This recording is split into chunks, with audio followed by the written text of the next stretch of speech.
kwamba ukikanyaga zahanati ya serikali kuna mashini, kuna dawa, kuna nurses, kuna madaktari ya kutosha na wanalipwa kwa ile muda inafaa. So hakuna mgomo, kila kitu iko ndani ya hospitali. Hiyo ni kitu ya kwanza. Number 2, nikikuwa rais, I mean, what's happening? How can you follow somebody that blindly? Na sasa kama ni ujinga ama ni kama cult. So wewe uko kwa cult, unajua uko kwa cult.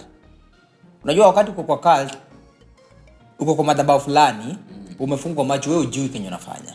But mtu anajaribu kufungua macho, unasema by my friend.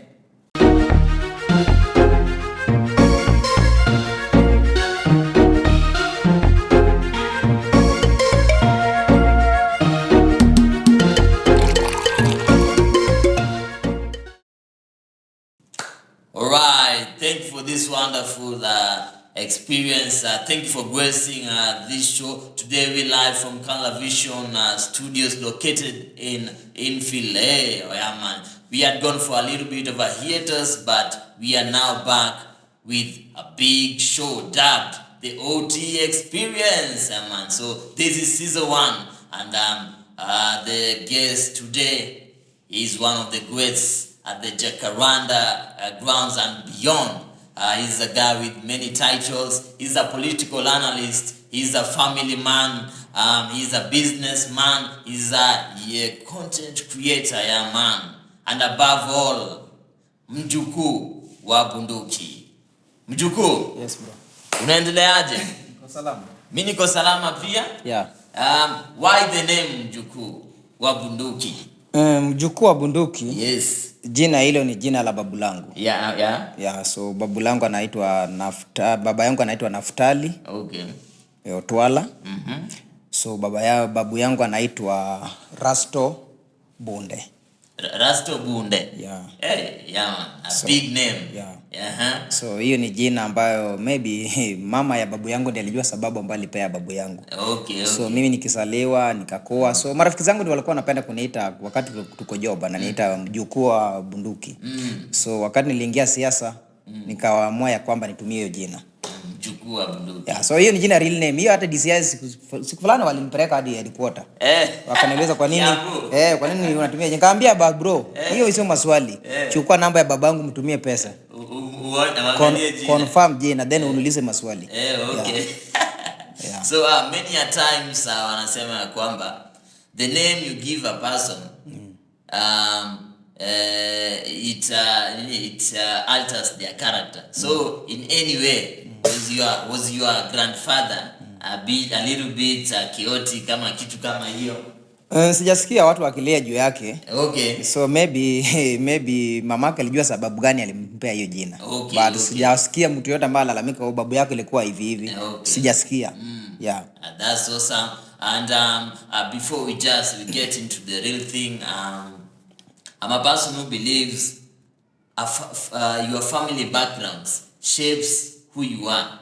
You are a political analyst, and I believe maybe you got this from where you were born and stuff. So I would like to know bunduki anatoka wapi, alizaliwa wapi, alisoma shule gani, maybe how many are they in their family?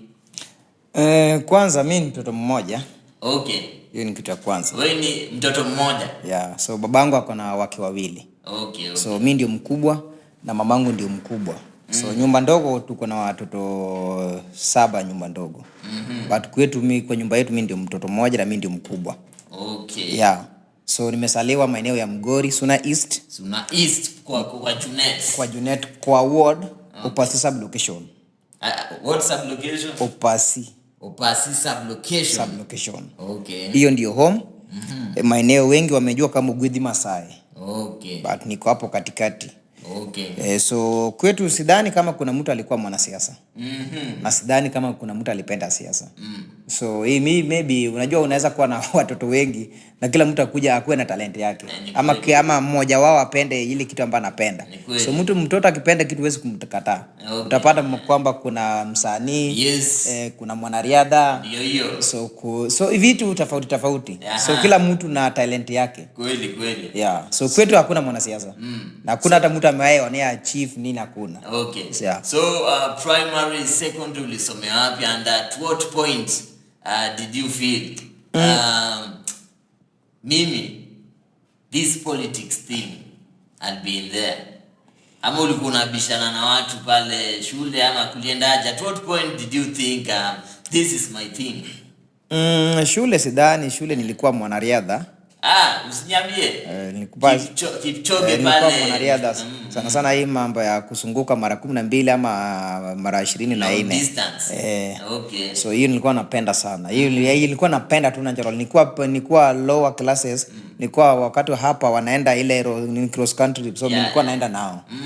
So mambo ya politics ni kitu ambayo nimepata kama niko zaidi ya miaka 25. Okay. Na 15 years. Cha ajabu sikuwa naenda rally ya wanasiasa. Okay. Mara mingi Raila Odinga amesunguka hii Nairobi, lakini sikuwa natoka kwa nyumba kwenda kwa Raila Odinga. Okay. Tulikuwa napatana rally yake kwa TV. So ni kitu ambayo imeingia kwangu kwa sababu sikuwa napenda vurugu. Hiyo ni kitu kwanza. Sikuwa napenda vurugu kwa sababu najua sababu najua madhara ya vurugu. Hiyo ni kitu kwanza. Sikuwa nataka vurugu. Juu naenda mahali waanze kubishana na watu. Kisha rabsha ianze. So hizo ndio vitu nilikuwa naipukana nayo sana. Kwa sababu nikibelieve ya kwamba nikikwambia kitu tayari ni kitu ambacho niko nayo. Hata nikwambie tafuta ile utanipata tu mahali nimesimamia na bado utarudi tu pale kwamba Kenya nimekuambia ni hiyo ambayo imetendeka. Okay. So nilikuwa napenda kufuata sana news ya wanasiasa. Okay. Then kuna jamaa fulani alikuwa anampenda kumsikiza sana kwa Radio Citizen. Jina. Hii mambo ya Friday. Kuna hii show ilikuja Friday baada ya taarifa ya habari ya saa 1. Na alafu inarudia on Saturday taarifa ya saa 1 pia asubuhi. Radio Citizen. Big up. So wao walikuwa wanapenda sana. Kuna jamaa alikuwa anaitwa Lincoln Odipo. Kuna show wanakujanga siasa hii. Baada ya taarifa habari so wanaleta hiyo.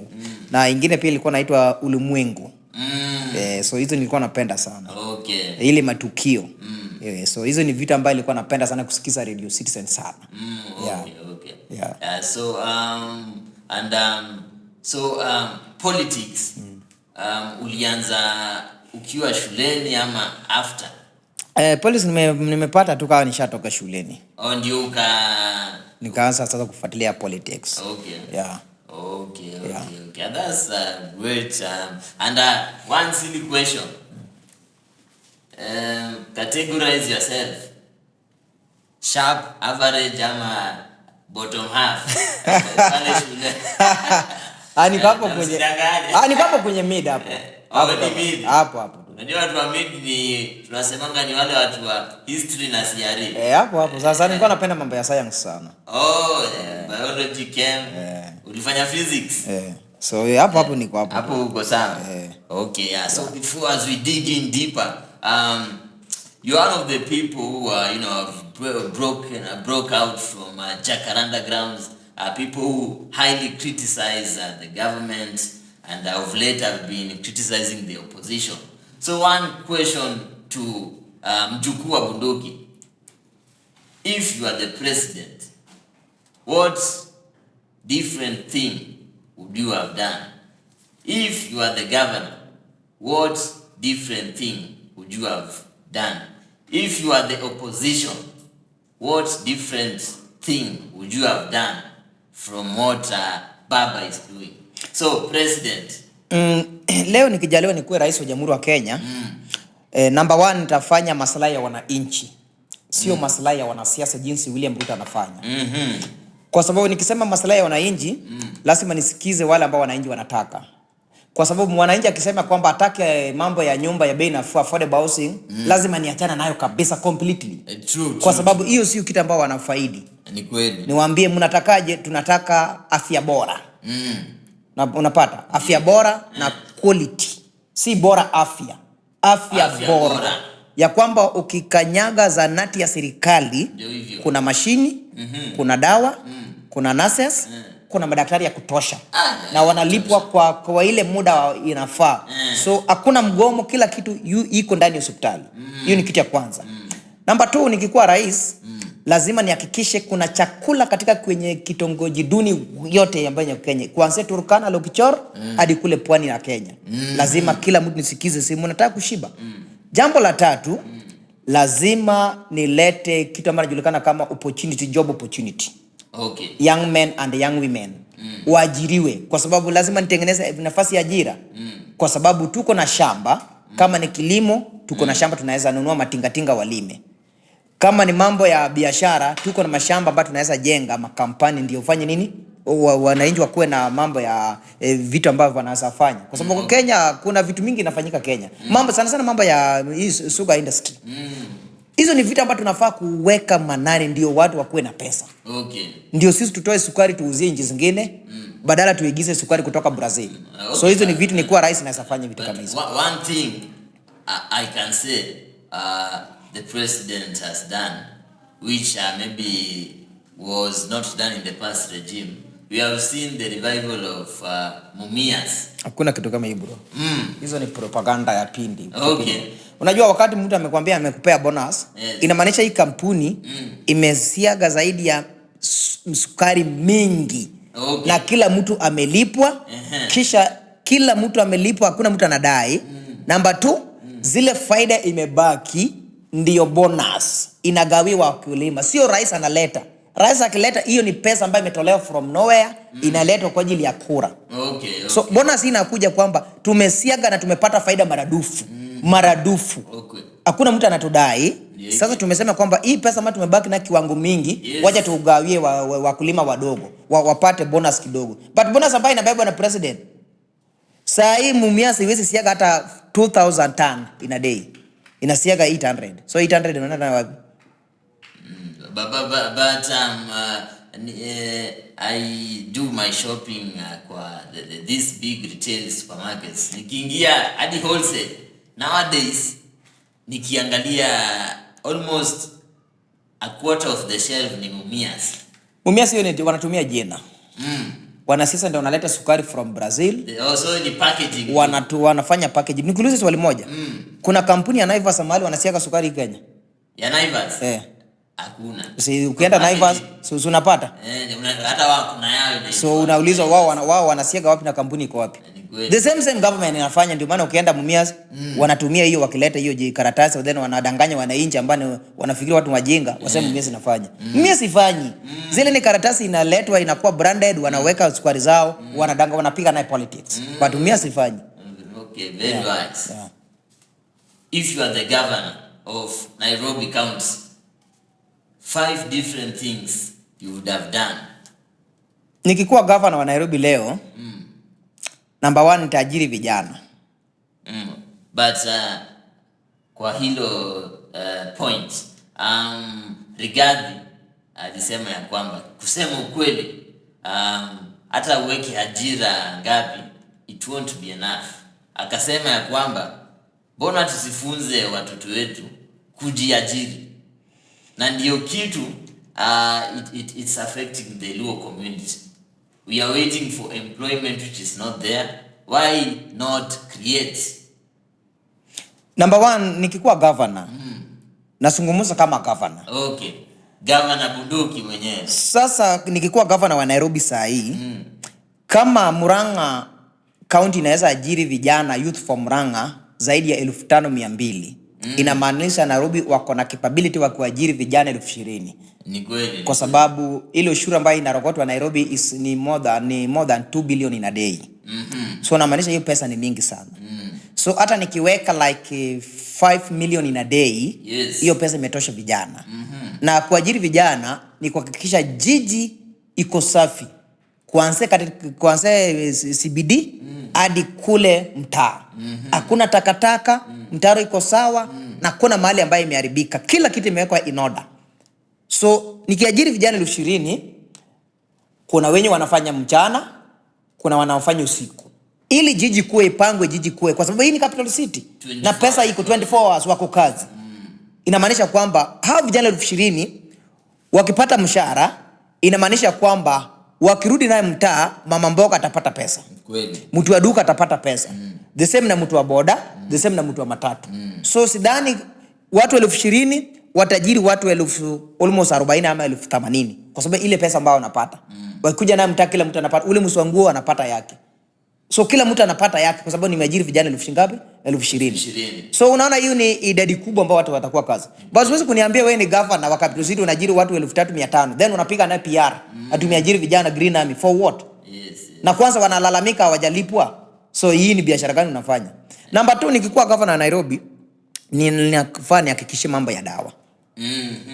Nairobi inafaa kukuwa kililesho njema kwa zile counties zingine kwa sababu ni capital city. Kama Nairobi ndio watu wanagoma, nurses wanagoma, madaktari wanagoma na kuna dawa, my friend, wewe sio governor. Afadhali tuvunje hizi mambo ya governorship, serikali baki serikali moja ile ambayo ilikuwa kwamba president is overall.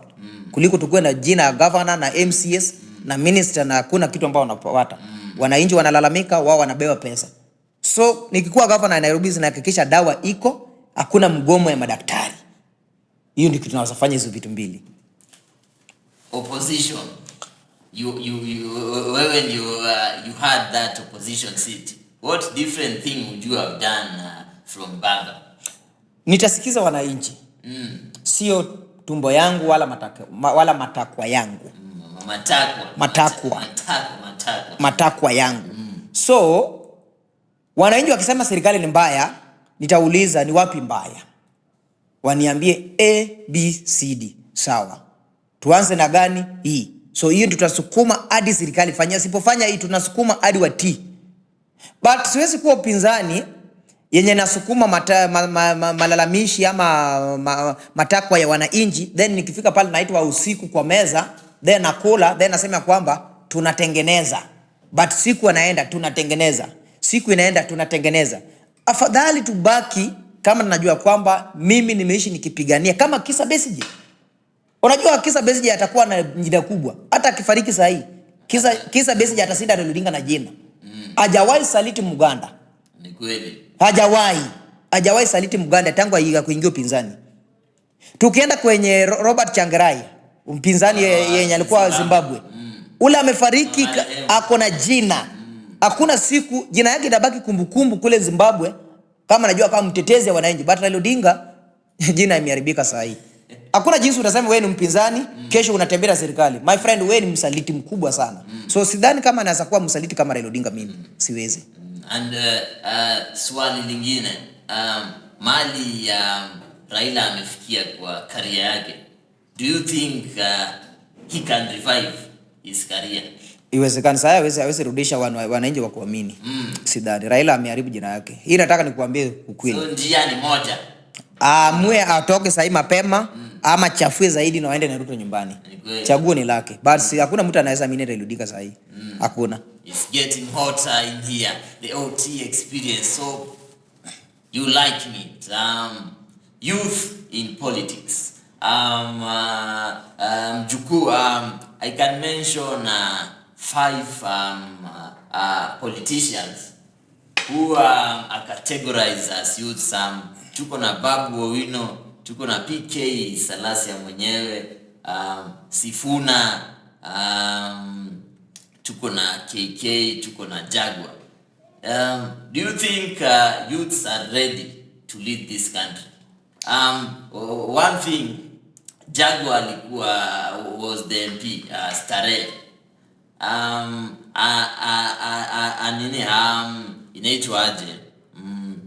There was a questionnaire that was done. Watu wakasema there is no job that Jaguar did. KK, the former comedian, people said there is nothing better he has done. So are youths ready to lead this country? Hiyo ni swali nzuri, lakini umesahau mtu mmoja ambaye ni mbunge wa Kiaru.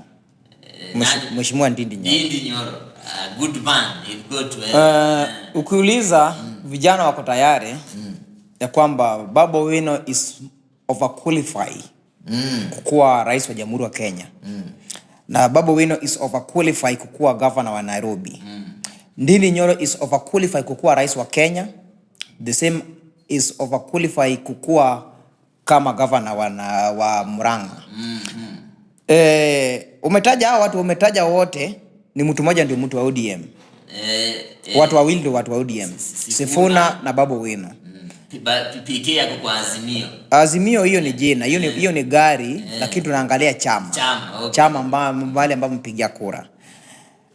Babu Owino haitakikani sasa kwa ODM. ODM hawaamini vijana.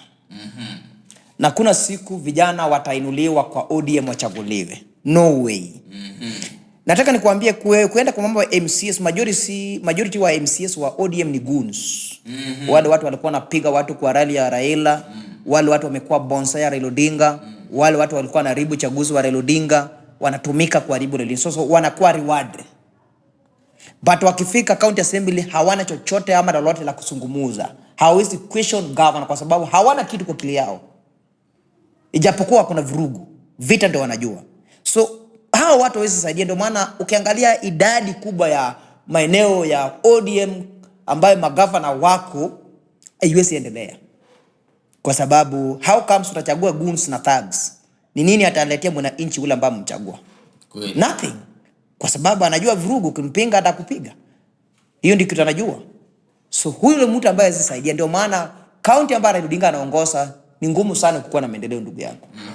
Ni ngumu kwa sababu wale watu wamezoea vita, vurugu. Edwin Sifuna leo hii anapigwa na Wajaluo. Na anapigwa na Pitu Pondo Kaluma, na anapigwa na Gladys Wanga. Na anasapotiwa na Nyong'o, na anasapotiwa na Simbarati, na anasapotiwa na James Orengo. Kwa sababu wale ambao wanasupport Sifuna ni watu ambao wamejua siasa. Orengo amewahi kuwa against Raila Odinga. Nyong'o amewahi kuwa against Raila Odinga. Simbarati amewahi kuwa against Raila Odinga na amewahi nyang'anywa ticket ya ODM. So wale wanajua Raila Odinga ni nani na wanajua ODM ni nani na wanajua siasa ya Wajaluo ni nani. So wenye wanapinga Edwin Sifuna wanapinga kwa sababu wameona hoteli ambayo imefunguliwa na Ruto. But sio maendeleo. Wanabeba pesa na gunia, lakini ukienda kwao hakuna maendeleo. Ndio maana wako radhi kumpiga Sifuna, lakini hawako radhi kumsikiza malalamishi ya wananchi. Kwa sababu Edwin Sifuna anazungumza yale ambayo sisi tunasema. Sio mafikiri yake, anazungumza yale ambayo tunazungumza kwenye bunge letu ya Jacaranda, ndiye anazungumza. Lakini akina Gladys Wanga wanazungumza kwa sababu bwana yake Wanga George amepewa kazi na William Ruto kama mwenyekiti wa EPRA. So ana defend kazi ambayo amepewa bwana yake. Pondo Kaluma anatukana Edwin Sifuna kwa sababu pesa ambayo anapewa na gunia wakisunguka nayo every weekend kwa matanga na makanisa. So hakuna agenda ambayo wako nayo. Na ni ngumu Edwin Sifuna sidhani kama inasapata tiketi ya ODM. Na naona very soon atahama ODM. Kwa sababu ODM hawataki vijana. ODM wanataka wazee ambao hawawezi question leadership ya ODM. Babu Owino ukiangalia jinsi anahangaishwa na Wajaluo wakisema kwamba babu anapinga Raila Odinga. Na mimi sijawahi sikia mheshimiwa Babu Owino akisimama akasema mimi kama Paul Ongili mbunge wa Embakasi Mashariki ya kwamba napinga mheshimiwa Raila Odinga. Hakuna. But kwa sababu wale Wajaluo hawana agenda ya maendeleo na wanaogopa influence ya Babu Owino. So lazima watafute jinamizi ya kubrand babu ili babu wakosane na mheshimiwa Raila Odinga. Kwa sababu wanahofia kwamba babu akikaribia Raila, ile nafasi wanapata inazidi kukatwa. Kwa babu hategemei mbunge, babu anategemea jina lake na wananchi. Ni kweli. The same Raila Odinga alikuwa anategemea jina lake na wananchi. So babu from nowhere to somewhere. So wanahofia huyu jamaa ametoka wapi? Huyu mtu ambaye kwa background yake ya hiko. Kwa nini? Unajua Mungu akikupea kitu kula na watu, nao watu watakukumbuka. Ni kweli. So ODM wapendi vijana. Sai Babu Owino ana cheo yote kubwa kwa ODM. Kwa sababu wanaogopa babu akipewa cheo vijana wengi wataingia kwenye ODM. Ni kweli. Pili, Simbarati amepewa ile cheo kwa sababu wanaona Simbarati anaweza toka anytime. Deputy party leader. Deputy party leader. Oh, deputy party leader. So ile ilikuwa anapewa tu ndio waone kama Wakisii wasitoka, lakini Wakisii washaamua kitu moja. Either deputy party leader ama tunayo ama tunatoka Raila Odinga. Kwa sababu tunataka siasa ya maendeleo. Yeah, so that pale ilifanyika pale Gusii. Which stadium ile? Ile inaitwa Gusii. Gusii stadium. So ODM hawapendi vijana. ODM wanapenda wazee ambao hizo uliza maswali. Ndio maana ngome ya Raila sana sana Luoland na Western haitawahi kuwa na maendeleo kichagua governor wa ODM. Ni ngumu sana. PK Salasya alichaguliwa chini ya chama cha DAP.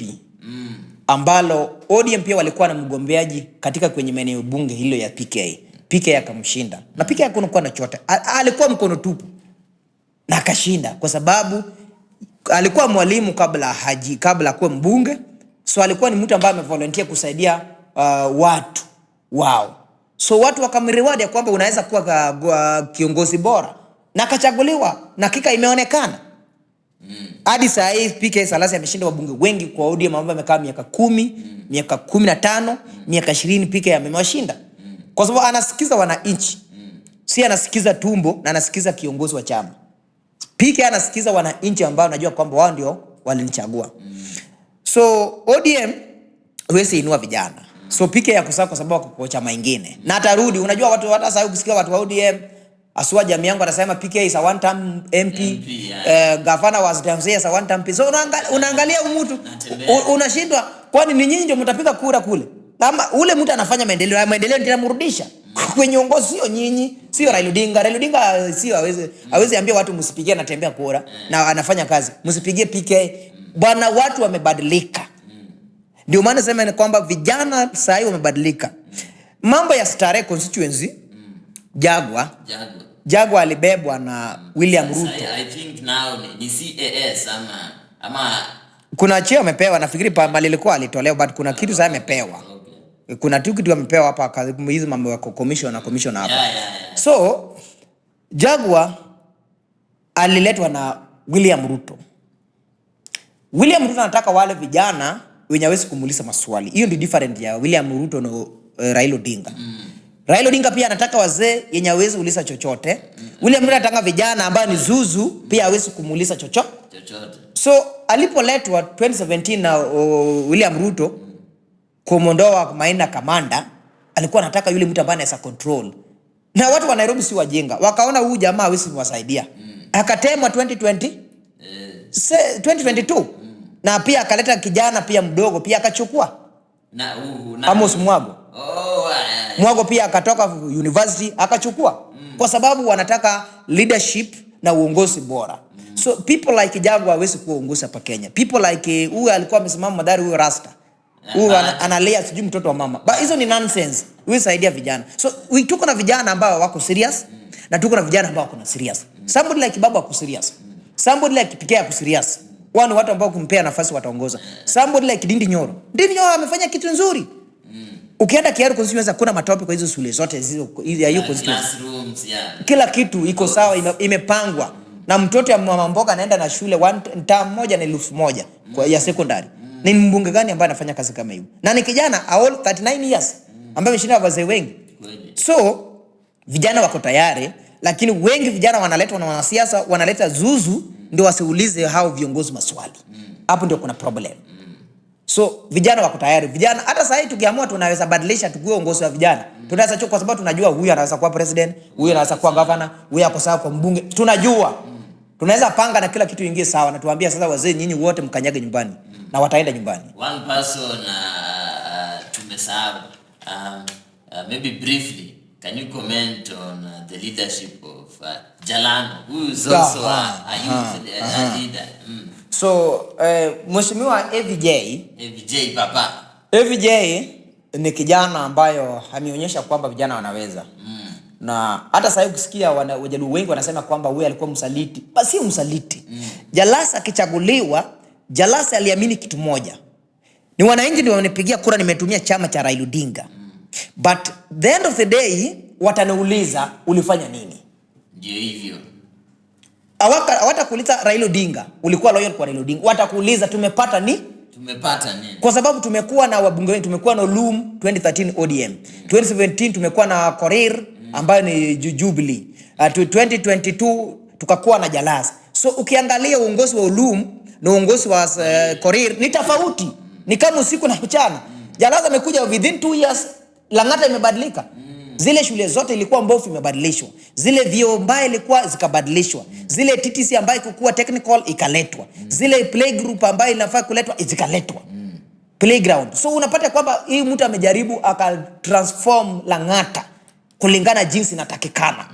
So na vijana ndio wanapewa tenda. Si wazee, si wala ambao wana jina. Local community ndio anapewa zile tenda ambayo jenzi ya shule kila kitu. So Jalas hata Raila Odinga apige nduru na waame na ODM. Na kutaka nikwambie Jalas inachaguliwa ODM without Raila Odinga hapa Nairobi. Babu Owino atachaguliwa without ODM na without Raila Odinga. Watu wangapi? Watu wawili. Hii Nairobi. Hii nimekuhakikishia. Kama kuna vijana walua ambao atachaguliwa without Raila Odinga, hata wapige nduru Nairobi.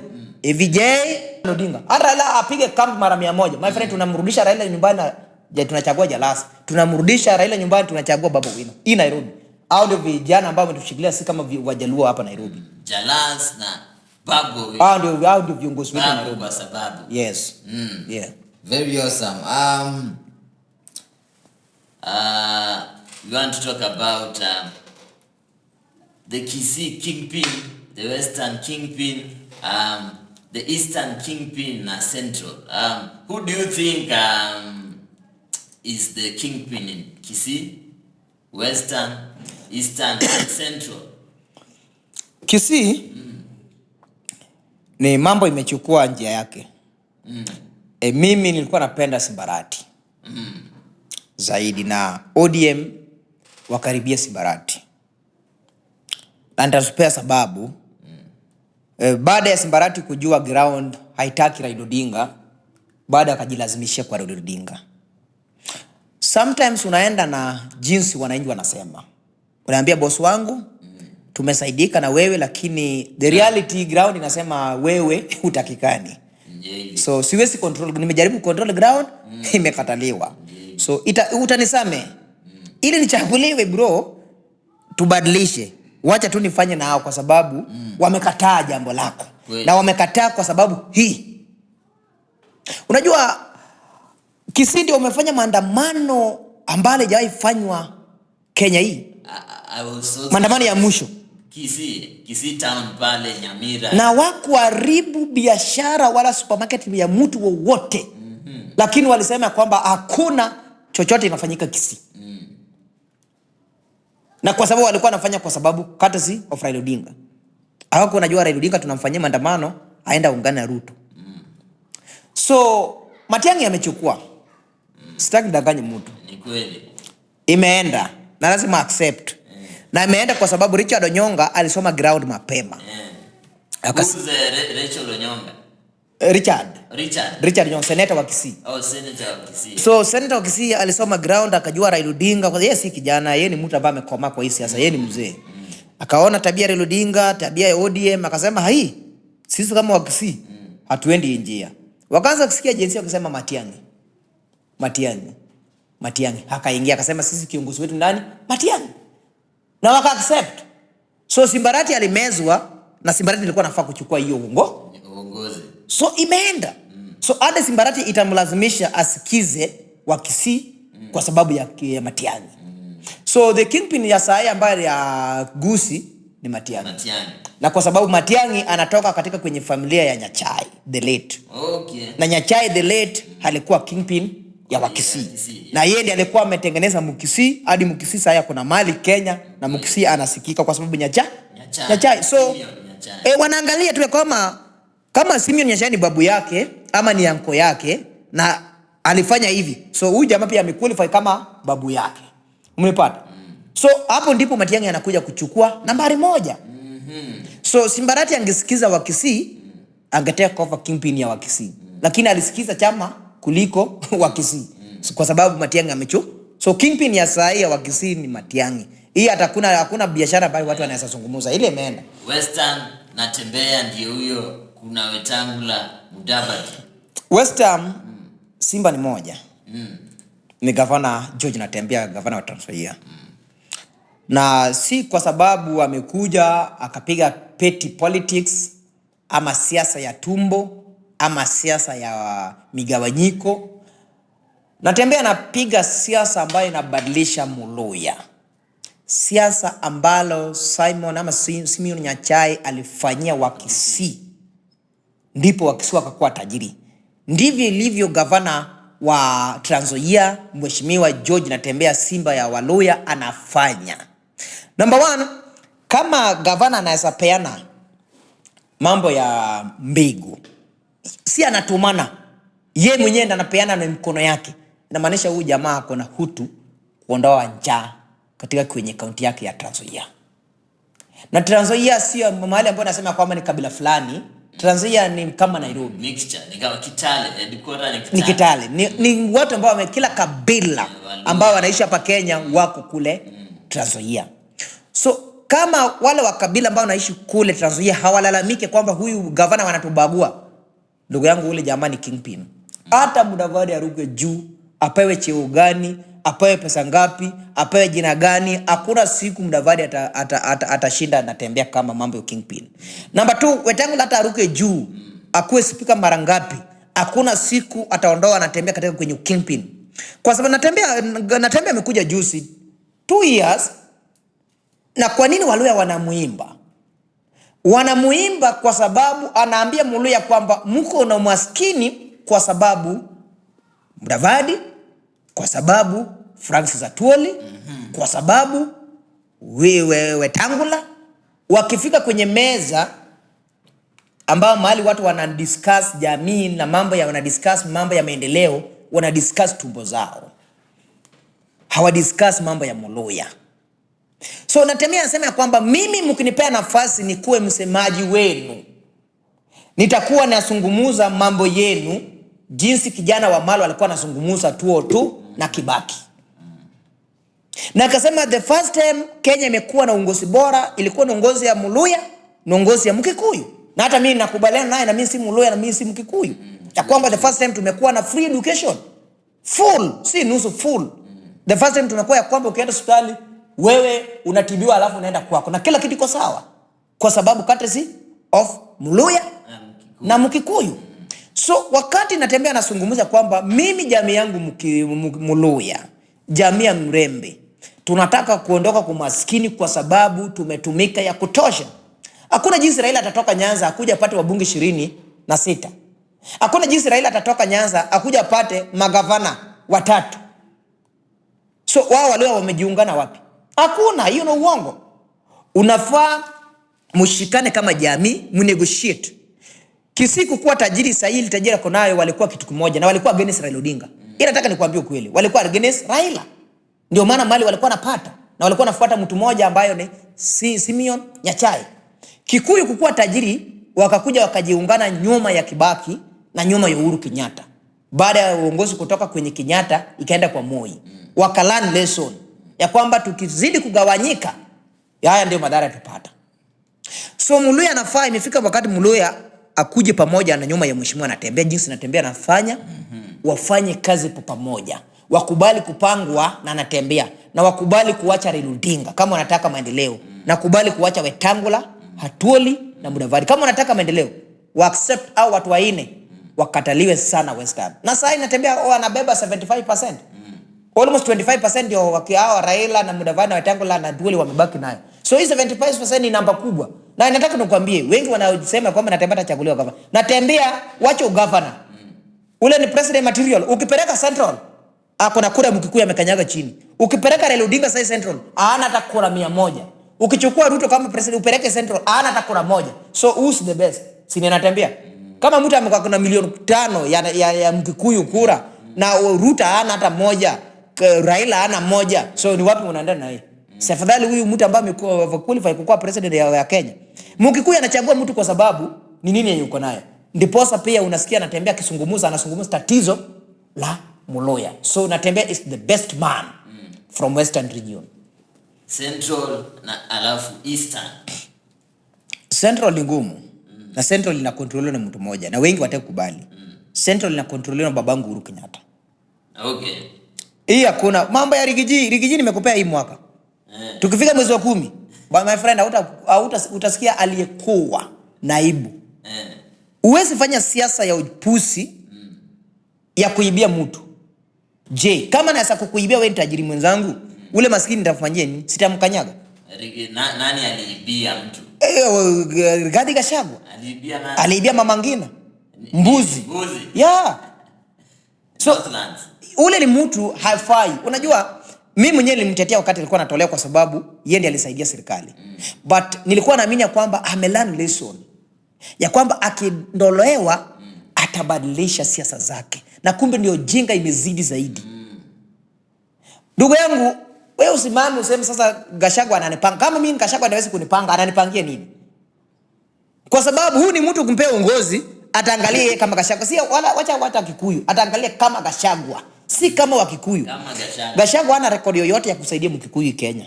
Tangu since azaliwe, hana rekodi yote. Ako na rekodi mbaya ya kudhulumu Mkikuyu. But tukiangalia alikataa wanabiashara pale, was it Karioko ama Marikiti? Walikuwa they were to be taken hapa Kangundo Road, but he was the one who stood by them. Uhuru Kenyatta akijenga hii Kangundo Road market. Uhuru Kenyatta alikuwa mjinga? Definitely not. Na alikuwa Mjaluo ama alikuwa Mkikuyu? Mkikuyu. Na kwa nini alijenga hiyo shoko? Tell me. Alijenga kwa sababu tupunguze ile idadi ya Nairobi. Unajua city inafaa kubaki clean. Unaona pale Marikiti. Marikiti inafaa kubaki mahali ya kuuza nguo. Ndio hivyo. Kwa sababu mahali pa nguo ni pasafi. Obviously. Na stage ya magari ni pasafi. So hizi mboga na machanganyiko yote inafaa iuswe hapa Kangundo Road. Ndiposa gari ikitoka Western, gari imetoka Nyanza, ikuje tu direct ingie Lumuru ni ingie hapa. Na hizo magari hizo ya kubeba mzigo pia fanye nini? Irudi hivyo hivyo. Isilete mambo ya hizi jam ya town, ikileta mambo ya mboga. Hiyo kitu kwanza. Mizigo kama hizi ya Ben ikiletwa badala isunguke Nairobi, isunguke hii bypass. Ingie na Kangundo Road. Ingie hapo ndani. Hizo trailer ifanye nini? Irudi Mombasa. Hiyo ndio sababu ambayo tulikuwa nafanya, ndio capital city, ndio pia tupanue biashara Nairobi. Si biashara imekuwa tu katikati ya Nairobi. Tutoe biashara na katikati ya Nairobi, baki chache, hizi zingine turudishe huku. So wenye bell pia wakuja wabeba hapa Kangundo Road, warudishe wapi?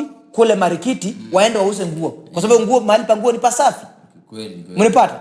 Ndio tulikuwa na vitu mingi. Afadhali tuondoe hizi vitu zote, tupate stage ya bodaboda, tupate stage ya matatu, tupate stage ya Uber. Tupate stage ya hizi personal. Ndio Nairobi ikuwe mpangilio. So Uhuru Kenyatta akitoa hivyo, alikuwa anajaribu kutoa zile mabasi ambayo inaenda Nairobi, inaenda Nyanza, inaenda wapi, zipate nafasi. Nairobi kuwa imepangwa ya kwamba hata ukikuja saa ngapi hakuna jam ya watu pale Marikiti, ukienda kwenye basi ya stage ya UC coach, ina coach. Unaona vitu kama hizo. Ndio kila kitu ikuwe mpangilio. Kwa sababu Gachagua na kile yake alikuwa anafikiria kwamba akienda pale atabaki. Haikumsaidia. Nairobi inafaa iondolewe ile Marikiti, mambo ya kuuza mboga na chakula. Iondolewe zote, ipelekwe hapa Kangundo Road. Ile Mudhura inafaa ibaki mahali ya kuuza nguo, stage ya gari, stage ya pikipiki. Ndio Nairobi kuwe safi, kuwe na mpangilio. Tuondoe biashara mingi katikati ya jiji, tulete hapa. Ndio maana hata Komarok itakuwa kubwa, Umoja itakuwa na jina, Kayole itakuwa na jina, Greenspan itakuwa, kwa sababu watu wengi sasa watakuja huku. Unaona? So tumeondoa biashara katikati ya jiji, tumeleta huku. So na bado watu wa mkokoteni na watu wa pikipiki bado watapata nafasi. Wanatoa hapa, wanapeleka wapi? Town. So Gachagua akizungumza anazungumza kwa sababu ukosefu ya uongozi ndani mwake. So kingpin ya wa Kikuyu ni Mheshimiwa Uhuru Kenyatta. Na baada ata control kwa sababu yeye baada wako na nguvu. Ata control.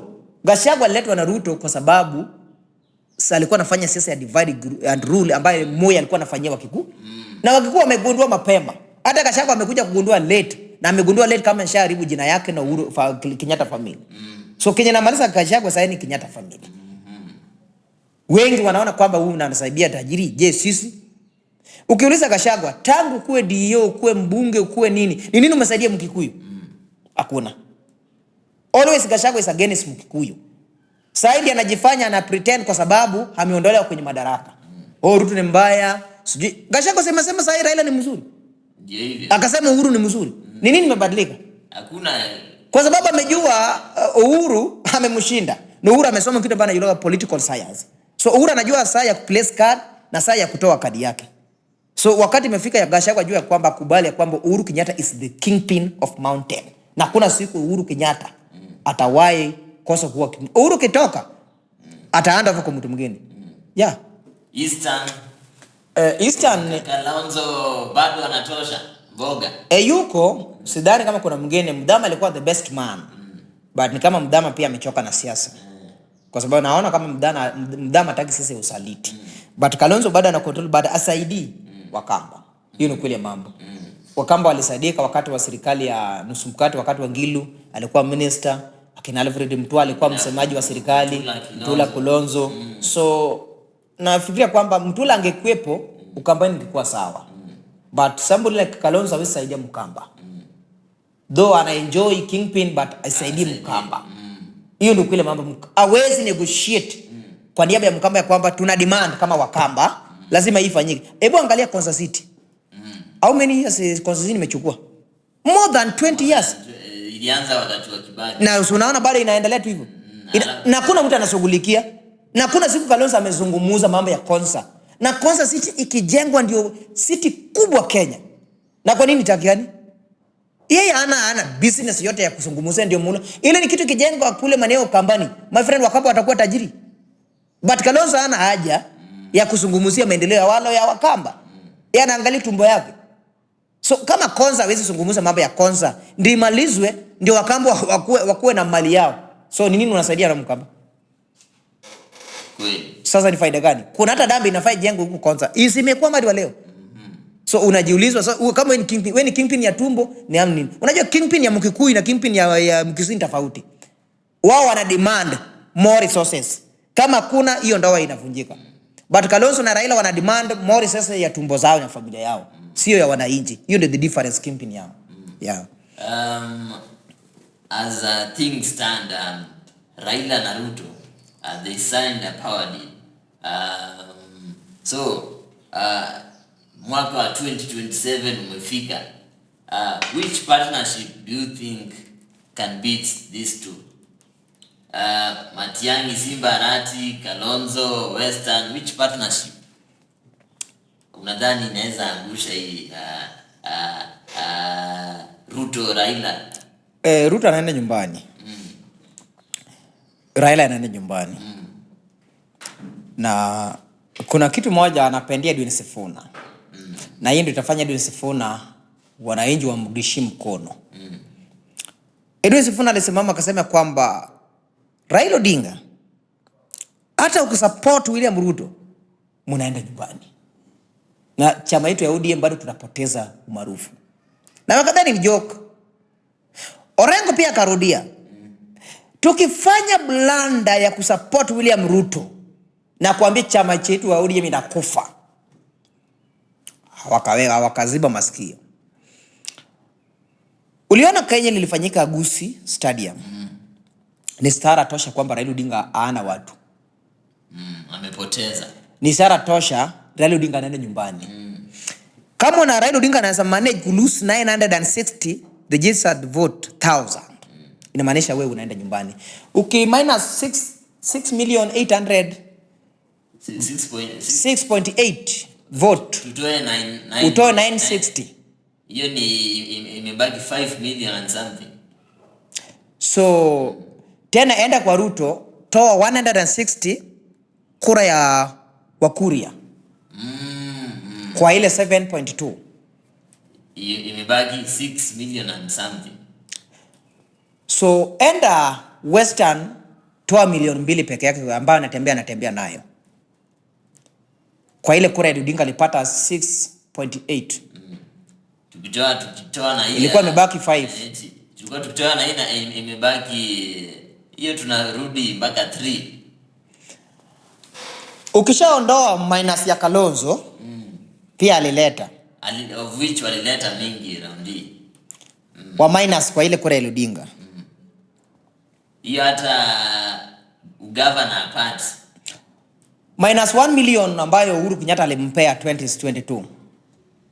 Hiyo Ni njia ya kwenda Bondo sasa hii. Sasa minus 4 million ambayo Mkikuyu alipea William Ruto, minus kwa ile ya Mkikuyu, minus kwa Ruto ile 600 and something, minus Ruto amebaki na kura ngapi? About maybe 1-2 million hapo. Sasa ongezea ya Raila hiyo 1 plus 1, wanaenda wapi? Hapo itakuwa ni ngori. So kuna kitu moja Raila Odinga anafikiria kwamba sisi kama vijana sisi ni wajinga. Na watu wengi wanaamini kwamba wewe ni Mjaluo ukikosoa atunatokana Raila Odinga. Nataka niambie vijana, unaona hii sababu nimekupigia, William Ruto is a one term president plus Raila Odinga wote wanaenda nyumbani wote. Na hii nataka nikuambia kwamba there's no way Raila Odinga mahali atasaidia William Ruto. Hakuna. Hiyo ni sababu tumekaa chini tumepiga na inaingiana. Plus tumeongeza tena Kalonzo waingia naye ndani. Na tunaweza pia kuhadi tupende Uhuru Kenyatta pia ndani. Bado wanaenda nyumbani. Kwa sababu tumegundua kwamba wanafanya siasa ya tumbo, hawafanyi siasa ya wananchi. Wengi wanajiuliza kwani Atembea ametoka wapi? Wakati unasikiza mwananchi akilalamika, jasa hiyo gap. Na hiyo ndio siasa Raila Odinga alikuwa anafanyanga. Moyo akidhulumu mwananchi anaingia hapo. Anafanya moyo anamuita anaingia kwa serikali. Anaondoka wanapinga serikali wakatengeneza serikali na Moi na Kibaki. Wakakuja wakakosana 205 kwa sababu alikuwa anataka kusimama. Akaondolewa pia akasimama. Wakakuja wakashindwa 207 Raila Odinga. My friend, hata mimi afadhali Wakenya wote wakufe nikuwe president. BBC anitangaze president. My friend, Raila is a joker bwana. Then unakuja kuambiaje? Wewe uko na kura, umeshinda mtu na kura milioni 1 na. Then unakuja kusalamina ati Kenya is bigger than what? My friend, wache kuwe ndogo. Milioni kuwe bigger. Nini hiyo unatuambia? So tukiangalia politics ya Odinga sio politics ya kusaidia sisi. Ni politics ya kujiinua kama Raila. So Ruto na Raila came 2027 wanaenda saa 12, Ruto na branch Goi, Raila anaenda express Bondo. Wakienda. Kwa sababu tunataka kazi. And hii kazi, which coalition do you think is taking Raila and Ruto home? Is it Matiang'i? Is it Natembeya, Kalonzo, Gen Z? Tuko na viongozi watatu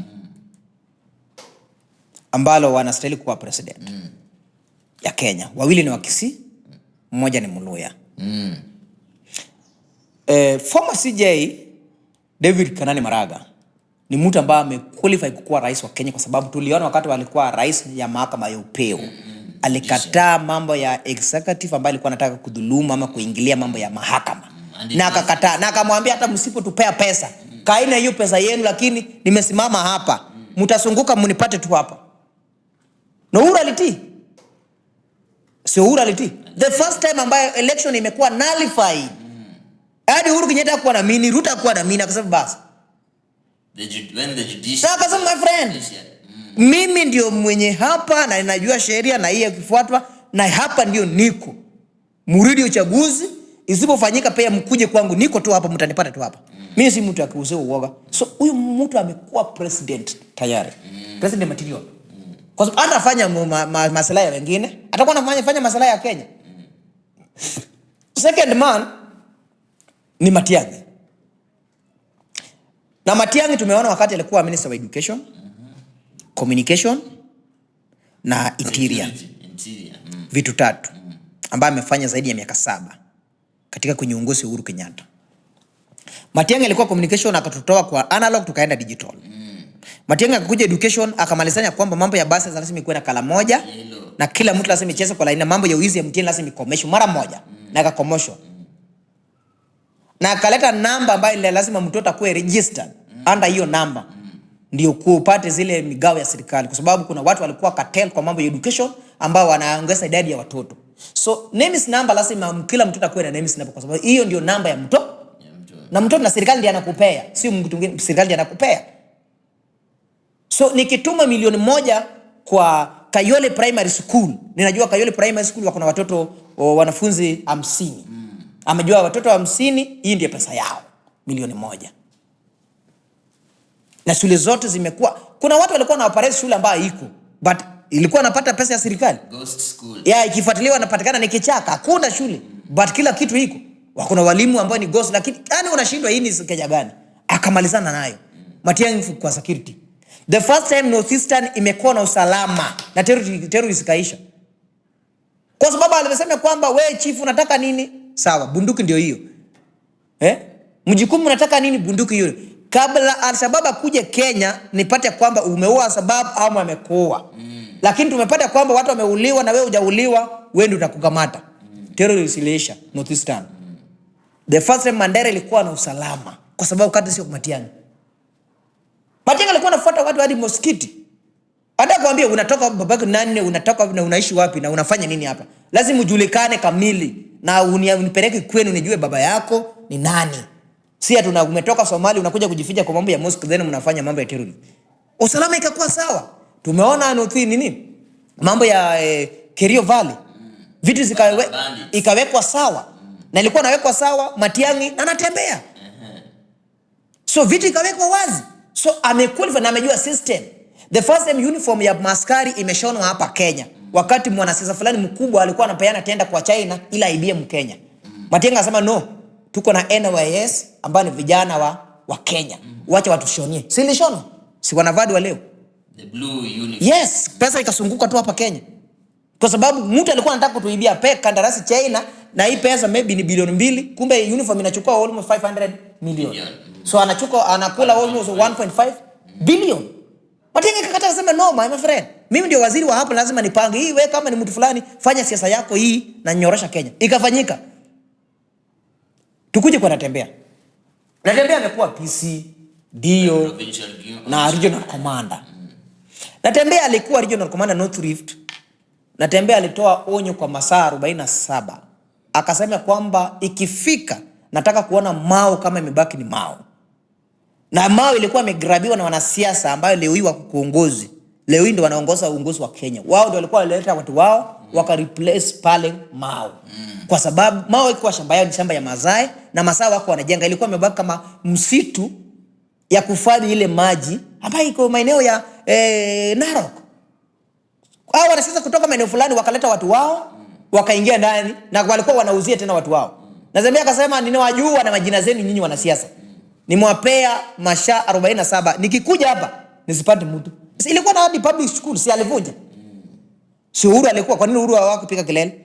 Kwa sababu zile public ilikuwa najengwa ndio washikia sema wananchi wako wako na shule, sijui zote kafujwa. Hii si shamba sio yenu.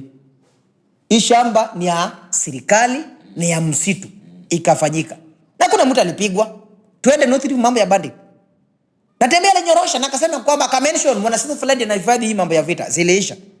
So amequalify mambo ya usalama amequalify. Juzi wakati rais alisema mambo ya vetting ya ID. Akaambia rais, mimi nimefanya kazi huko kama PC, nimejua kila kitu huko. System ya watu huko najua. Hii kitu fanya kwa busara. Fanya kwa ustaarabu. Si kuamka kwa sababu ya siku moja, kwa sababu unatafuta kura uchaguliwe tena. Uachane mambo ya kuchaguliwa. Fuata protocol, kuweka kila kitu sawa, na wale ambao ni wa Kenya alizi wapewe kitambulisho halisi.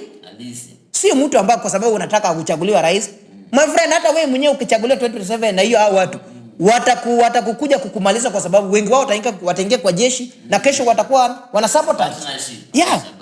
So unapata kitu kama hiyo. Ni kitu ambacho ina make sense, si mambo ya political. But mtu alikuwa anaamua kwa sababu political. Amekosa namna, anaona this is the way ambayo nitafanya nichaguliwe. So Natembeya is overqualified. So ana corruption, ana mambo, ana ukabila. Yeah. So that's Maraga, Matiang'i, Natembeya. Yeah. 3 men to watch. Wako sawa. Wako sawa. Okay. The only deputy ambao tunaweza wapea kwa hiyo ni deputy moja tu. Ama ni wapea deputy wawili. Either Jimmy Wanjigi ama Ndini Nyoro from Mountain. Hao wawili wametosha. Kuna mwingine ambaye anasaletwa. Hao wawili wametosha. Okay. So I want us to talk about there is one thing Miguna talks about Odingaism.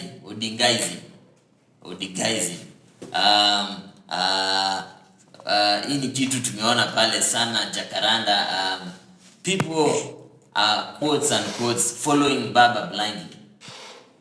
We've seen during the Gen Z protest, Omoshwa, Nama, Okanga, these are frontline soldiers of Baba, but during trying times labda tunaona Baba harudishi mkono. So I mean, what's happening? How can you follow somebody that blindly? Naweza sema kama ni ujinga ama ni kama cult. So wewe uko kwa cult, mjui uko kwa cult. Unajua wakati uko kwa cult, uko kwa madhabahu fulani, umefungwa macho, wewe hujui kenye unafanya. But mtu anajaribu kufungua macho, unasema boy my friend, wewe ndio unapinga huyu mtu wangu. But umpingi, unaambia na fact. Umpingi, unaambia tu ukweli ambayo inaonekana hii ni ukweli. Hii ni kitu ambayo inaonekana wazi. So unapata hao watu ambao umenitajia sometimes nakaanga chini na cheka. I think nani kama maisha kisiasa ni Omoshwa Nawa. There's no way leo nikuja hapa nilee ODM nisaidii. Nimepigwa juu ya ODM, nimeteswa, nimeshikwa, sijawahi saidika. Suame na uende kwa chama kingine. Kama wauni value yako si utoke. Mahali ambao hauna value unafanya nini? Kwa sababu unataka jina. My friend, mimi decide na mimi Raila kunandikia barua nikuwe kwa siasa. Raila kunandikia barua ni msupport. Mnipata vizuri? So nikizaliwa mimi ndio decide na support radio yangu siwezi support. Mnipata? So nikamsupport, nikaona madhara na faida. Nikachana nayo. Nikaanza kupiga siasa ya mwananchi, common man. Na Raila kuna pesa. Raila is a billionaire. Kusaidia Omoshwa ama kusaidia wafasi yake, huwezi kufanya Raila Odinga kuwe maskini. Ni kweli. Haiwezi. Raila atakifunga macho aseme kwamba nataka kusaidia Nuru Okanga na Omoshwa na wale na wale wafasi wake ya bunge Jacaranda ama ubunge leo wananchi. Achuke vijana kama 20 ambao na supporter wake ambao anajua hawa ni real supporter. Wanakuwa tajiri leo na wanawacha nao maskini, na Raila baada hakuna kitu ambayo imetoka kwake, baada anabaki Raila na baada kuna baki na mali yake zaidi. Unaona? Hata ukifunga macho sema anataka na wape kila mtu milioni 3 watu 20. Ni nini pesa gani Raila Odinga ataenda? Kama ODM worth ya ODM ndio 10 billion worth ya ODM. So ukichukua vijana 20 upe milioni 3 ambayo ni diet, sasa wapi mali unapoteza? Bado upotezi ndugu yangu, bado kuna mali. But kwa sababu ni mtu ambaye atowi. Mimi naambia kwa most my friend, kuamua kitu moja. Kama unataka kusupport Raila, support Raila Odinga na njaa. Amu support na hiyo jinsi namna yake hivyo. But kama unataka kusupport Raila Odinga kwa sababu unataka kusaidiki, my friend, ama kwa ODM tafuta chama kingine, enda usaidike. Mimi ni mtu wa Jubilee.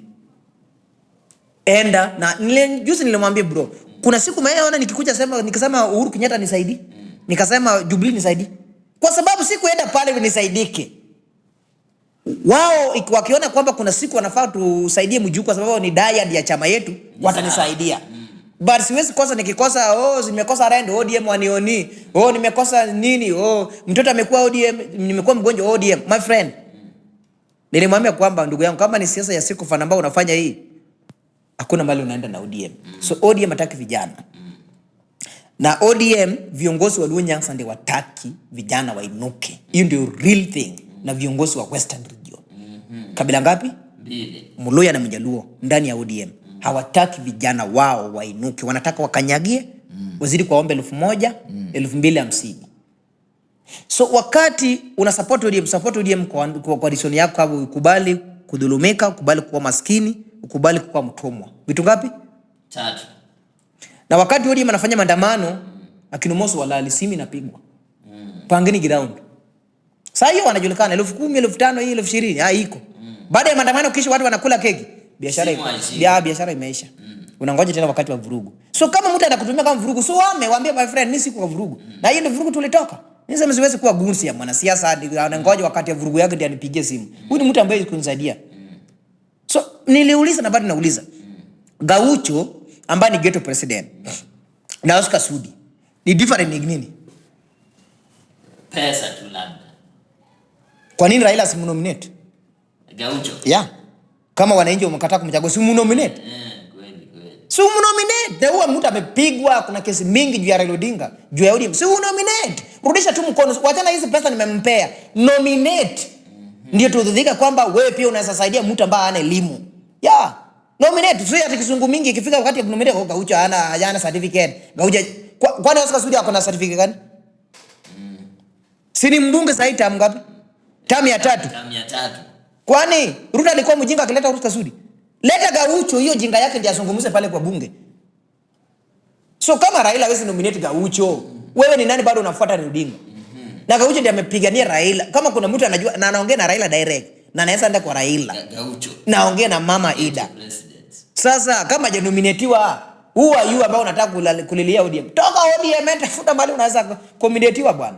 Toka ODM. So somebody ile Kombosa anaribu wakati wake kwa ODM. My friend, huwa mimi naambianga nikisikia Gaucho anasema anaongea ODM najua huyu ndio ODM. But nyinyi ambao mko nje ya ODM, kama Raila anataka kuconvince vijana, sasa kuna nafasi ya John Mbadi ya nomination. Wa nominate Gaucho katika hiyo nafasi John Mbadi aliacha. Akule miaka 3 kama mbunge mteule. Is he qualified? Si kwani ni nini natakana Oscar Sudi anafanya nini? Wewe umeanza kusikia Oscar Sudi ameleta motion kwa bunge ya debate. Na ngoja quorum. Yes. I vote yes. Full stop. So Gaucho pia aenda kule mshara, I vote yes, quorum ya namba ikitakana. Full stop. Na pema za bari kimbia na Mercedes ama TX. Ile garant. Na anunulia nyumba. Na kule hiyo mshara ya mbunge. So hakuna haja uweke kwa committee, hata Oscar Sudi yuko kwa committee. Yeye akae tu hapa kulanga tu mshara. Angoje quorum. Yeah. Juku. Yes. As we finalize, 2 things. The judiciary and internal investors. In maybe 5 minutes, what's happening to the judiciary? In a time ya Maraga, the judiciary was very strong and independent hand of the government. So, but as we speak, since CJ Koome took that position, the judiciary has been shaky. So, what's happening? Is it the structure? We have the LSK president. Is it Nelson Aveni? Former. Oh, ni former. Yeah. So, what's happening to the judiciary? Mambo ya uongozi ya mahakama ya upeo ama mahakama ya Kenya ni watu ambao wanachaguliwa kulingana na siasa. Martha Koome akichaguliwa, William Ruto alikuwa anaamini ya kwamba Uhuru Kenyatta anaenda kuchagua mtu wake. Kuna jamaa alikuwa ya mtu Uhuru Kenyatta sana, nimesahau alikuwa jamaa fulani Mkikuyu hapa. Jina nimemtoka mzee kidogo hivi. Kwa mtu Uhuru sana. Na wengi walikuwa wanajua kwamba hata ukisikia wakati huo jinsi Murkomen alitweet akasema hii imeenda na ni huyu ndiye anaenda kupewa akue jaji mkuu wa taifa la Kenya. Na Uhuru Kenyatta alisema kwamba the first time wacha tujaribu mwanamke tuone kama anasaongoza Kenya. But Martha Koome hakufanya ile kazi kulingana na namna anatakikana. Uhuru Kenyatta alimpa nafasi kama mwanamke. Yeye akachukua kama mzaha. Akaulizwa, je, wakati wewe kama judiciary katika kwenye migogoro kati yako na serikali, ni nini unazofanya? Alisema jambo ya upusi sana ya kwamba nitapigia Mama Rachel ama nitapigia Margaret Kenyatta ni waite tukunywe chai wanisaidie kuongelesha president ya kwamba yeye ndio bwana yake. Mambo ya judiciary ya outcomes unahusisha mke ya president. Na mke ya president sio rais. Na ana cheo yoyote ya mambo ya uongozi wa taifa la Kenya. Ni jina tu amepewa first lady. But sidhani kama kuna mahali ambaye anawakilisha kama serikali. So Martha Koome anafanana na mtu ambaye anajulikana kama Willy Mutunga. Former attorney ama CJ. Okay. So Martha Koome naweza sema 2022 nafikiri kuna kitu Nelson Havi anajua. Kuna kitu akisema mambo ya corruption, nafikiri Martha Koome aliongwa. Ndio maana akona hiyo confidence ya kusema ya kwamba nyinyi ni wafisadi. Unajua siwezi kukuita mfisadi kama sina hakika. Na kama Nelson Havi alikuwa rais wa LSK na pia amekuwa mwanamemba wa UDA, alikuwa mwonaji ya mbunge wa Westland na tiketi ya UDA. Inamaanisha kwamba anajua yale ambayo anasema kwa hii mambo ya Supreme Court.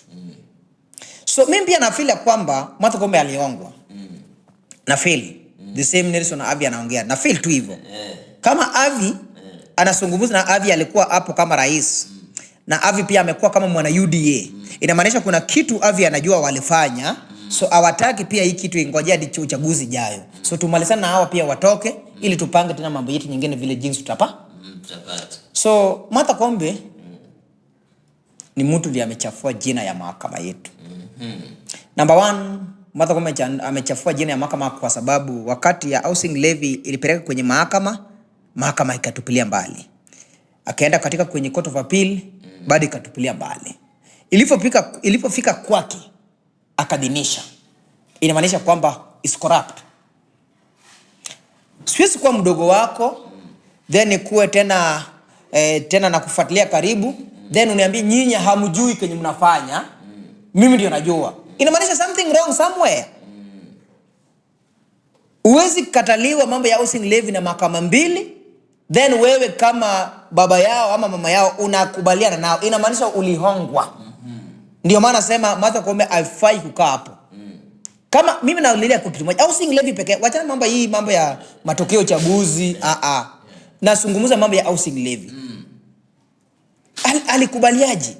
Ni sheria gani ilitumika? Na hayo yote hizo mahakama zingine wanasema kwamba hamkufuata procedure. Hakuna katiba ambayo inaongoza hii na hakuna sheria kamili ambayo inasema hii pesa inaenda wapi, inaenda kufanya nini na inaingia kwa account ya nani. So kwa nini Martha Koome alikubalia? Alikubalia kwa sababu maybe aliangalia katika nyuma ya pasia. Na akakubali. So waliomuona ndio wanataka kumuondoa tena kwa sababu wameshajuana kwa vilemba. And do you think is it an issue of Martha Koome or is it an issue of a woman having such position? Do you think we are ready for a woman leadership? Kama sijakosea, the current president of LSK is a woman. Kama sijakosea. I think so. So do you think is women being in leadership ama just the specific individuals? Kwani mbunge wa Githunguri Mdoni wa Mshomba Mshomba Jane sio mwanamke? Ni mwanamke. Na kwa nini anakosoa kwa nini anakosoa Ruto? Tangu hata ndoa waanze kuharibika kati yao na Gachagua. The first MP ambaye amekosoa Ruto kwa the first financial bill 2023-2024. Na kwa sababu aliqualify kukuwa mbunge na amequalify kukuwa kiongozi, so anaangalia shida ya mwananchi, angalia kwamba mimi ni mwanamke. Ndio maana nimekurudisha na Mdoni wa Mshomba, mbunge wa Githunguri. So Martha Koome ana hiyo capacity uongozi kama Mdoni wa Mshomba. Mnipata vizuri? So hakuna mambo ya cha mwanamke, cha mwanamume. Kama Mdoni wa Mshomba anasimama na anakosoa party leader, anasema bwana this is wrong. Haifai na sitakubali kama mimi mbunge, si kama mwanamke, kama mimi mbunge. Ijalishi wewe ni party leader yangu, but hii unafanya ni mbaya. Ni wapi Martha Koome ameifanya? Hakuna hata siku moja ambaye amekuja kukosoa serikali sema hii ni hakuna. Maraga alikuwa anasimama akasema bwana this is wrong my friend. Siwezi kubali, hii ni mbaya. So Mdoni wa Mshomba amequalify. So tukipata mwanamke kama Mdoni wa Mshomba si iko sawa. Tukipata mwanamke kama Martha Karua aliresign baada ya kupigania Kibaki 2007. Akasema bwana kama hii inaleta shida kati yako na Kibaki, nimeacha kaa naye. Si aliondoka kaenda. Sasa kwa nini yeye asifanye hivyo?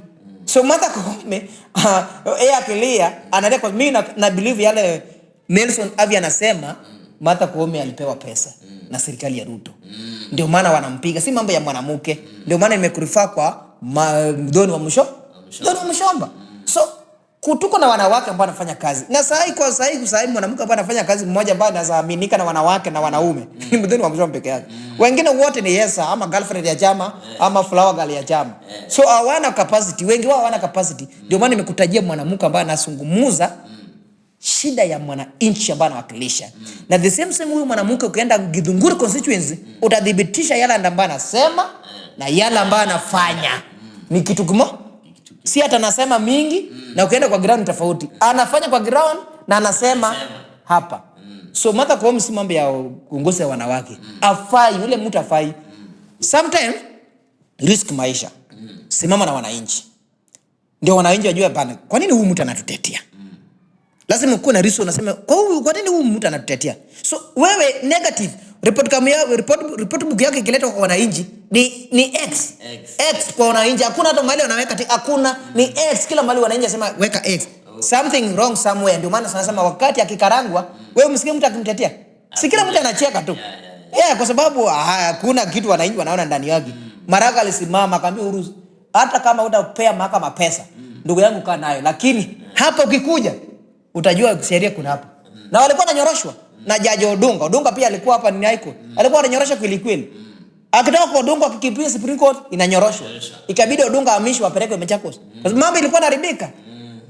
Odunga anasema mimi sitaki pesa yenu. Mimi nataka katiba. Anakuambia fuata hii. Ukirudi tena anaangusha tu. Wakabidi waamishe Odunga watoe Nairobi kwa sababu vitu vya serikali ilikuwa inaanguka yote. So si uongozi wa wanawake, ni uongozi ya kwamba wewe kama ni wewe personal umequalify. The same na Mutunga, nilikuambia Mutunga si alikuwa hapo. Wakati Mutunga amekuja hapa juzi serikali ya William Ruto 2024. Akijaribu kufanya nimekuwa mwanaharakati, nataka wananchi waliwaambia nini? Wakati ulikuwa rais ya mahakama au kutusaidia. Sasa tunataka pretend kwetu. Silimbidi hiyo kitu yake ishe hivyo. Hauna chochote, wananchi wanakutakia nini? Maraga sasa kitambia kila mtu anataka kupiga naye picha. Kwa sababu anasema huyu ndio kiongozi. Alisimama na tunamwenzi. Sasa mtu aguse tu, hii serikali aguse Ruto, aguse Maraga. My friend, unaona vile Kenya inaharibika. So lastly, we want to talk about external borrowing, internal borrowing. We have billionaires in Kenya who wamejitolea kukopesha serikali kwa niaba ya maendeleo. I was watching, nilikuwa naona podcast Jimmy Wanjigi akisema wakati SGR ilianza kutengenezwa, he had offered the government some billions of money in return obviously for some profit, but serikali ika opt kuomba China, which waliongezea pesa yao juu. So what do you think about that? Because kwa ile hesabu SGR ya Ethiopia ilichukua about is it $380 million. Yetu ilichukua roughly is it maybe $30 million more. But theirs is electric, theirs is more than double the kilometer. So what do you have to say about that? Pale nyumba nilikutajia kwamba Jimmy Wanjigi anaweza kuwa deputy president. Na Jimmy Wanjigi pia amequalify kuwa president, lakini mambo ya ukabila. So tulikuwa najaribu kubalance kwamba yeye ni Mkikuyu kwa sababu Kenya imeweka ujinga ya kwamba Mkikuyu ameongoza zaidi. But is overqualified kama tunataka kumalizana shida ya Kenya. Jimmy Wanjigi kabla ichaguliwe William Ruto na Uhuru Kenyatta, contract ya SGR ilikuwa nasoma 45 billion Kenya shillings. Na ilikuwa ni deni ambayo ilikuwa nakopwa kwa wazungu.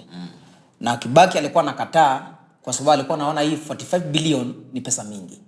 Na ni deni ambayo ina deni ya muda. So hii pesa ni mingi. So na Jimmy alikuwa anapewa tenda. Anajenga from Mombasa to Malaba border.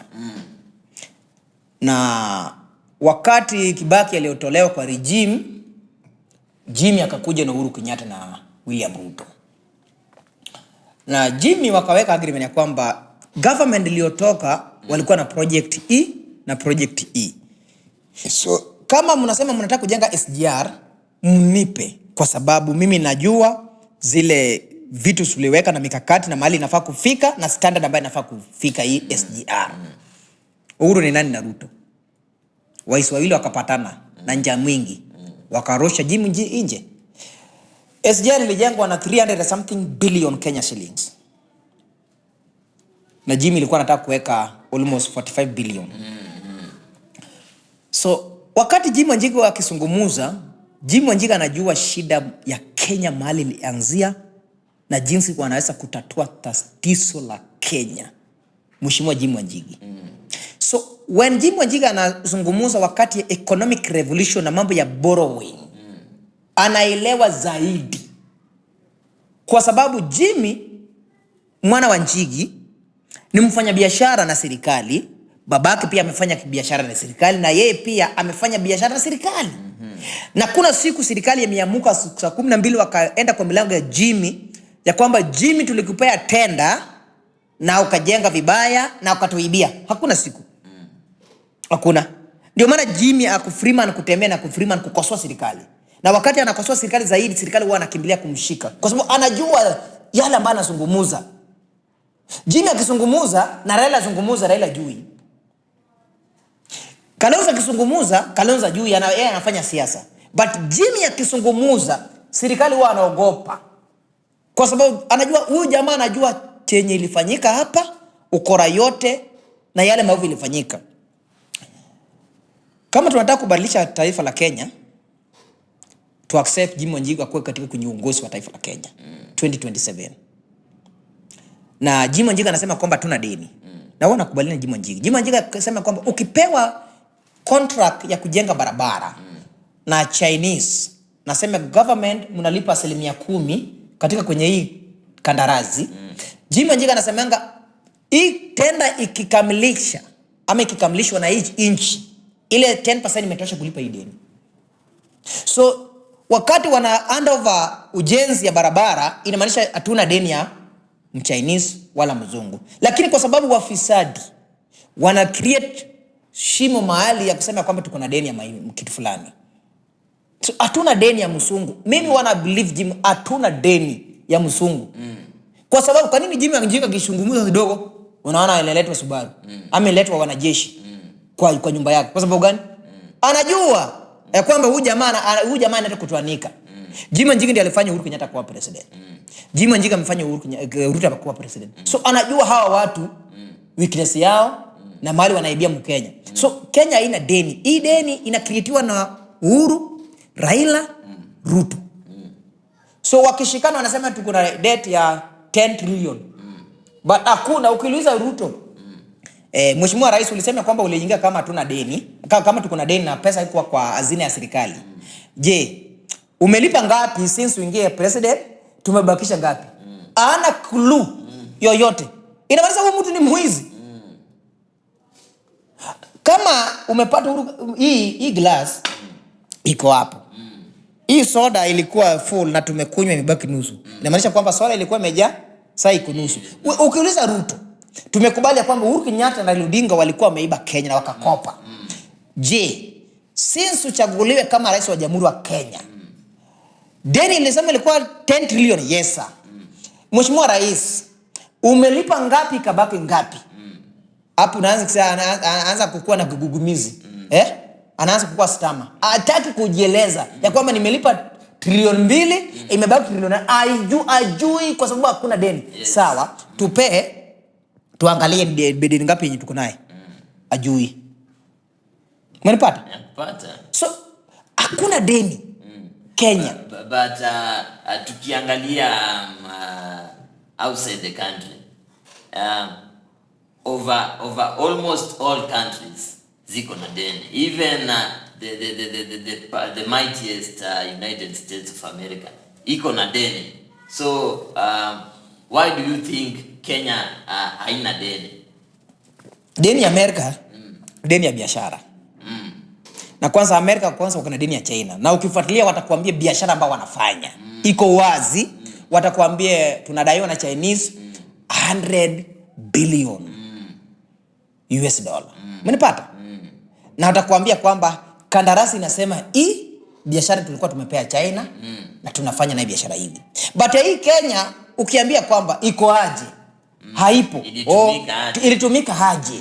Na mmelipaje? Haiko. Hiyo ni the question ambayo tunauliza. Nchi zingine ukiuliza wanakuambia tulichukua hii tukafanya naye hii, tumelipa hii, na hii ndio wanatudai kwa sababu tulichelewa kulipa. Sasa ikazaa hii ndio penalty walitupiga. Unapata vizuri? But wewe unaambiwa IMF wanatupea pesa. Unapata vizuri kama 300 billion. Na IMF ikakupea pesa na kwambie soda 1 liter ilikuwa ni 70 bob, weka hiyo soda ikue 80 bob. Umepata? So anapata 10 bob kwa ile liter. Inapata hii 10 bob inaendea IMF direct. Within 2 years ambao mmeleana IMF hana deni ambao unawadai. But Ruto atakuambia kwamba tulikopa IMF bado tujalipia na wamelipa. IMF anakupea pesa akijua kwamba petroli kwa mwaka moja inaenda kukua shilingi 200. Na within 1 year hiyo amerudisha pesa yake. Na bado Ruto anakuambia kwamba tuko na deni. Hiyo deni ya IMF bado unasabiwa. But IMF ashatoa deni yake. So ukiangalia deni ya US wanakuambia tulichukua tukafanya naye hii, tumelipa, imebaki. But Kenya ukiambia malipo haiko, but deni inatajwa. Deni inasonga tu. Inasonga lakini analipa, anasema every budget ambayo tunasoma almost 40% au 60% inaenda kwa deni. Exactly. Na kama 60% inaenda kwa deni, si hii deni afaki kupungua? Kwa nini hii deni pungui?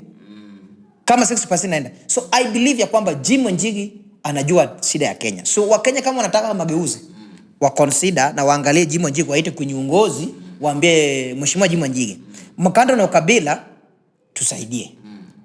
Wacha ukue deputy president or tupe mtu ambao unaamini kwamba akikuwa hapa na ukue na yeye sako kwa bako, mtengeneze serikali. Nafikiri tunaweza tengeneza Kenya. But tukiweka Jim Wanjigi, tutoe Jim Wanjigi tuweke kando ya serikali. My friend, hii serikali haitawaka. Ndio maana nikutajia Dininyora amesoma mambo ya economic. The same na Jim Wanjigi. So watu wanaelewa kwa nini ya serikali. Kuna siku moja Dininyora alisema hivi.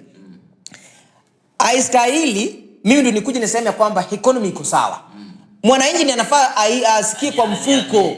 Aambia sawa mheshimiwa president, mheshimiwa mbunge iko sawa kwa sababu niko na pesa. But si mambo ya rais anasema uchumi iko sawa. Inamaanisha hii ni kitu ya uongo. Na hapo ndio Alex kwa sana na Ruto. Unanisikia?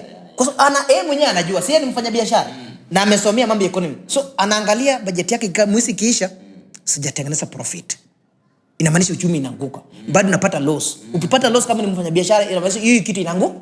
But pande hii rais anasema iko sawa. So Jimmy ana understand mambo ya uchumi ya Kenya. So warudishe Jimmy kwenye uongozi wa serikali jinsi Kibaki alirudisha Jim Wanjigi. Kenya itakuwa sawa. Nice one. That was nice and an engaging conversation at the newly formulated OT experience. I hope you liked the experience. And Mjukuu Bunduki, one last word to Kenyans, one last word to Ruto, one last word to Baba. Wacha nianze na Ruto. Mheshimiwa Ruto, iba kadri uwezo wako. Na baadaye tutarudisha na faida.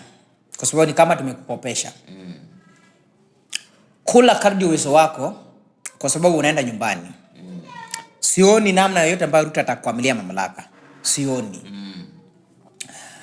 Namba 2, Mheshimiwa Raila Odinga, haidha uache siasa sahi ama uondoke katika kwenye ndoa ya Ruto. Utamaliza siasa na heshima yako yote. Na ukikatalia unaenda nyumbani na William Ruto 2027. Sioni namna ambayo utaponea katika kwenye uongozi wa serikali 2027. Jambo la mwisho kwa wananchi. Kula pesa ya Ruto, kura yako weka upigie na Tembea ama Matiang'i ama Maraga. Pesa kula usirudishe kwa sababu ukirudisha hiyo ni pesa yako ambao badala wajenge naye barabara wameamua kukuletea moja kwa moja. So kula na usimpigie kura. Kula pesa, piga kura kwa Maraga ama piga kura kwa Natembea ama piga kura kwa Matiang'i. Pesa usirudishe. Kula. Ya mwisho kwa vijana, usikubali kupiga OT ama kupiga Mjukuu kwa sababu mwanasiasa ambaye anakimbia anatumia V8 na anaishi Karen, Lavington, Kileleshwa, Runda. Usikubali. Akimpea pesa mkuje mpige Mjukuu, piga gari yake mawe ndiye ajue kwa ndiye asikie uchungu. Je, ningefunja gari ya Mjukuu ama ningepiga Mjukuu? Ingekuwaje? So usikubali kutumika na mwanasiasa upige mwenzako, maskini mwenzako. Akikupea pesa, kula pesa, na akikutisha pesa mtishie maisha. kwa sababu mwanasiasa ni mtu mmoja, maskini ni wengi. So usikubali kupiga mwenzako kwa sababu kwa ajili ya siasa ya wakora ya viongozi wa taifa la Kenya. Mungu awabariki. Thank you so much. Awesome. You can get Mjukuu on social media on Mjukuu wa Bunduki Facebook page, TikTok pia ni Mjukuu wa Bunduki, YouTube pia ni Mjukuu wa Bunduki. Yeah. Thank you. That was awesome. Hope you like the experience. See you when you see us. The OT experience. Adios. That's it.